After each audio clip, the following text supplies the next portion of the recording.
Perhaps, Nathaniel said coolly, the widow may soon face troubles of another nature. I have heard reports of strange behavior. Vigilance against the devil's influence is required. Their laughter chilled Mercy more than the winter air. 2 weeks later, the first accusations of witchcraft erupted. Mercy remembered that conversation all too clearly. Soon, accusations spread like fire through dry timber. Young girls writhing on the meeting house floor, neighbors naming neighbors, farmers accused of cursing crops, and at the center of it all, the Blackwell brothers, Ezekiel presiding over trials, Nathaniel providing scripture to justify verdicts, Josiah dragging the accused from their homes under cover of night. What began with 3 accused witches swelled to dozens. Salem's jail overflowed with terrified prisoners. Old feuds were reborn as accusations of witchcraft.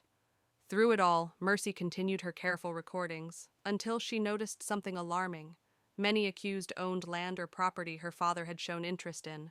When the widow Porter was dragged screaming from her home one rainy April night, Mercy finally understood. Within a week, her riverside land was sold to Ezekiel for a fraction of its worth, supposedly to cover her prison care. By June, executions began. The first was Bridget Bishop, hanged at Gallows Hill. Mercy watched from afar as her uncle prayed over the condemned woman's swinging body. That night, unable to sleep, she crept into Nathaniel's study with a copied key and opened the locked ledger. What she read froze her blood. The ledger contained not only names and supposed crimes, but detailed inventories of land, debts, and assets, each marked with the words, "Matter concluded," or "Acquisition complete." There were dozens of names Mercy had never heard publicly accused. Secret executions, disappearances explained away as escape or flight. The official 19 executions were a fraction of the true number.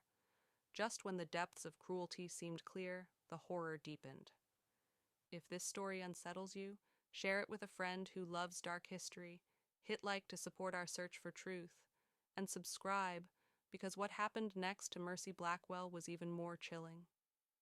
The summer of 1692 suffocated Salem with heat and paranoia. Trials moved at a fevered pace. Judge Ezekiel presided over hearings lasting barely an hour, where innocence meant death and confession meant survival, at the cost of accusing others. Mercy watched helplessly as the ledger filled with names, more and more families targeted because they owned valuable property. In the basement of the Blackwell home, Josiah extracted confessions through brutal methods. Mercy discovered this firsthand when she was ordered to bring refreshments to the cellar. There she found Goodman Thomas Putnam, bound and broken, his fingers twisted grotesquely. "They made me say it," he whispered, swollen eyes barely open. "God forgive me. They made me say it." Josiah's walking stick cracked across his jaw. "The devil makes men lie, but now you speak God's truth." Mercy fled upstairs, her heart hammering. That night she copied several pages of the ledger, hiding them beneath her floorboard. Someone, someday, had to know the truth. By August, the ledger contained notations besides supposed escaped prisoners. Disposed of, swamp burial. Eliminated quietly. The scale of the conspiracy was larger than Mercy imagined.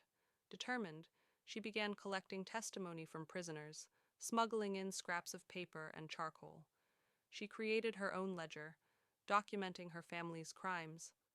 By September, the Blackwells controlled mills, farms, and riverside property. Their wealth had multiplied. Yet opposition grew.